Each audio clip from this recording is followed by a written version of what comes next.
Sto periodo di clausura qualche cosa sommenà, tanta gente a fin provato sa vuol dir creatività.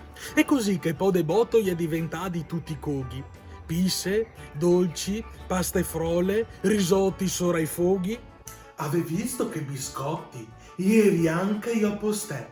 Che del zenzero, cannella, della curcuma e il caffè? Al momento nessun vulcoaio di tastarli. Che sia massa bei pa mettersi a mangiarli. Altri più desperati, non sapendo cosa far, gli ha perfin deciso di mettersi a netar.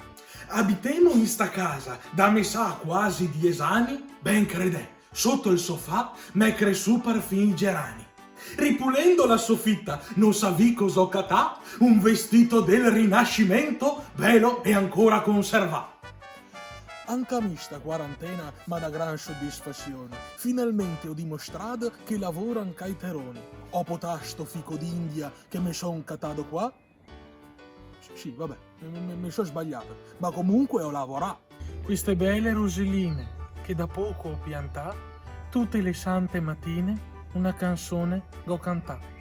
E il vicino infastidito e s'ha proposto di curarle, così per non sentirmi la pensata invelenarle. Adesso mi par dispetto e par disperazione, canto tutti i giorni in continuazione.